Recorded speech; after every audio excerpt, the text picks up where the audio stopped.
खबरें छत्तीसगढ़ से, जहां रायपुर में गैस सप्लाई को लेकर प्रशासन सतर्क नजर आ रहा है।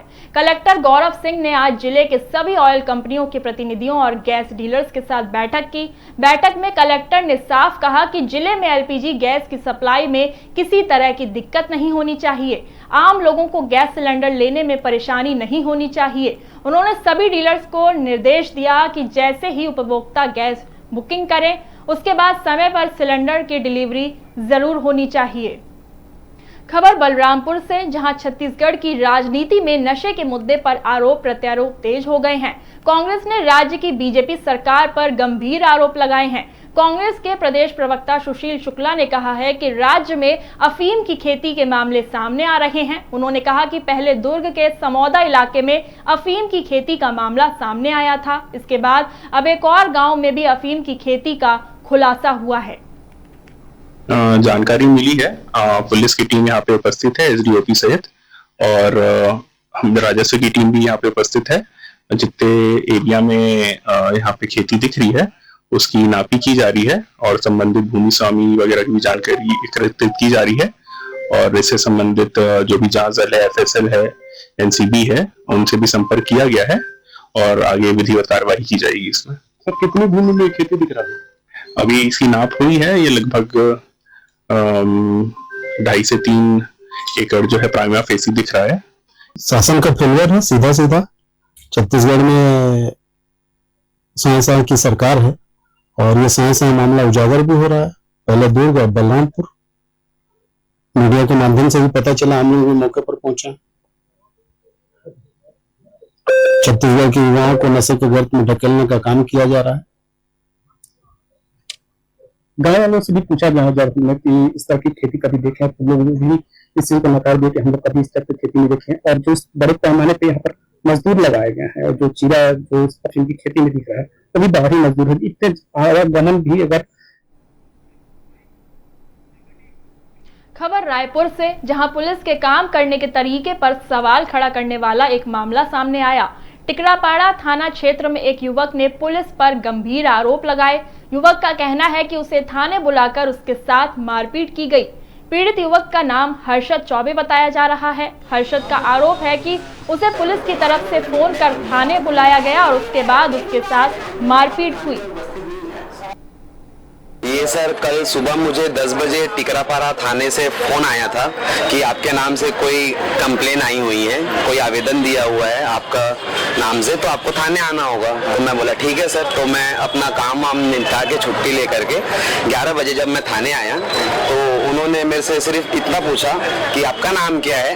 और जैसे उनको ये चीज़ पता चले कि मेरा नाम हर्षद चौबे है और उन्होंने ना कोई सवाल और उसके बाद एक्स्ट्रा पूछा, ना कोई और मेरे से बात किया गया, सीधा मेरे को अंदर कर दिया गया बिना मुझे मेरा जुर्म को बताए हुए, बिना कोई प्रकरण बनाए हुए, ना कोई धारा लगाई गई, ना कोई कार्रवाई की गई, और सीधा अंदर ले जा करके अपने हिसाब से जो उनका कानून उनको ठीक लगा, जो एक आम नागरिक के लिए कानून बना है उसको छोड़ते हुए जो कानून का दुर्व्यवहार होता है उस तरीके से उन्होंने ले जाके गुंडों की जैसा अपने हिसाब से जो उनके मन में आया इतना मारा सर, इतना मारा कि जिसके निशान अभी तक मेरे पेट में है। जी, ये एक शिकायत प्राप्त हुई है वरिष्ठ अधिकारी के कार्यालय से, जिसमें वो आरक्षक नहीं, प्रधान आरक्षक सुरेश कुमार यादव है। उसके द्वारा मारपीट की शिकायत प्राप्त हुई है। हर्षद चौबे नाम का पीड़ित है और जैसे ही वो कंप्लेंट थाने में प्राप्त हुआ है उसमें जांच के लिए वरिष्ठ अधिकारीगण आदेश दे दिए हैं।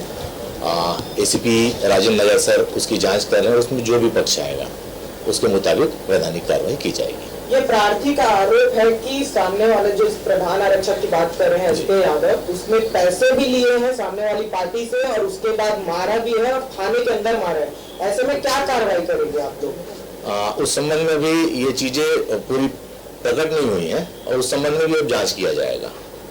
सर अगर दोषी पाया जाता है तो कार्रवाई करें? बिल्कुल, दोषी पाया जाएगा तो जो कानून में लिखा गया है उसके मुताबिक। खबर दुर्ग से, जहां स्मृति नगर थाना क्षेत्र के नेहरू नगर स्थित विद्या विहार कॉलोनी में पुलिस ने अनैतिक देह व्यापार के खिलाफ बड़ी कार्रवाई की। पुलिस ने मकान में रेड कर संचालिका और एक ग्राहक को गिरफ्तार किया। मौके से 8 महिलाओं को हिरासत में लेकर जाकर पूछताछ भी की गई। सीएसपी सत्यप्रकाश तिवारी ने बताया कि 10 मार्च को पुलिस को मुखबिर से सूचना मिली थी कि मकान नंबर में महिलाओं को बुलाकर देह व्यापार कराया जा रहा था। पुलिस को सूचना प्राप्त हुई थी कि विद्या विहार में मकान नंबर 146/8 में वहां जो रहने वाली एक महिला है उसके द्वारा बाहर से लड़कियों को बुला करके और अनैतिक व्यापार और देह व्यापार किया जा रहा है और लड़कियां जो हैं काफी संख्या में बाहर से इनके द्वारा बुलाई गई हैं।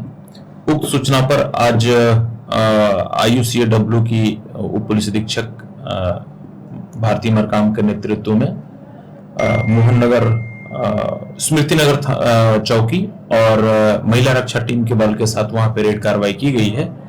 रेड कार्रवाई के दौरान वहां पे जो संचालिका है जिसके द्वारा अवैध रूप से देह व्यापार करवाया जा रहा था, जिनका नाम धनवंती रावत उर्फ रीना सी, उनके साथ एक ग्राहक अमन शेख निवासी जैन। खबर जांजगीर चांपा से, जहां चांपा शहर के तिलक नगर वार्ड नंबर 22 में बन रही RCC नाली को लेकर भ्रष्टाचार के आरोप सामने आए हैं। पूर्व पार्षद रंजन केवर्त्र ने कहा कि नाली निर्माण में गड़बड़ी हो रही है और पुराने नाले को बिगाड़कर नई नाली बनाई जा रही है। उन्होंने कलेक्टर जनदर्शन में आवेदन देकर मामले की जांच और कार्रवाई की मांग की।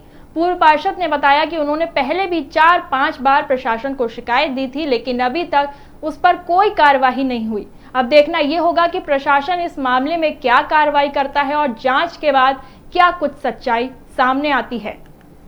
आपको बता दें, खबर जांजगीर चांपा के चांपा शहर से, जहां पर एक नाली को लेकर जो पूर्व पार्षद हैं उन्होंने शिकायत दर्ज कराई। चांपा में नाली निर्माण को लेकर बड़े आरोप भी लगाए गए, जिसके बाद मामले की जांच अभी की जा रही है और इसी के बाद सच्चाई सामने आएगी कि आखिर। मेरा नाम रंजन कुमार केवट है, मैं भूतपूर्व पार्षद हूँ।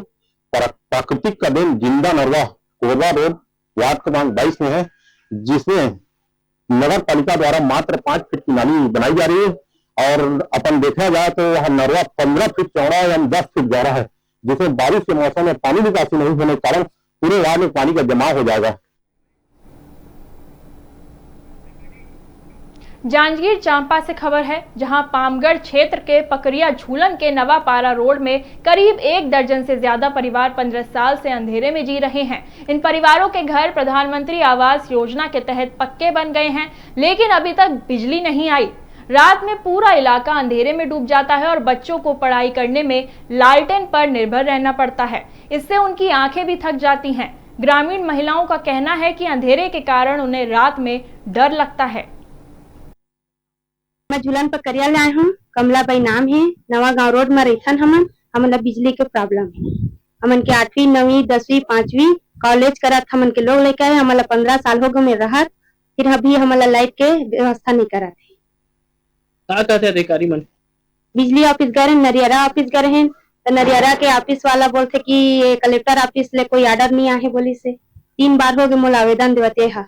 10-15 साल हो गए राहत में लाइट की समस्या, लाइट देती सब लड़का में 10वीं 11वीं 12वीं 4थी 2री 3री ऐसे पढ़ा थे और रथे में मारपीट भी कर छोकरा अंधेरा के नाम से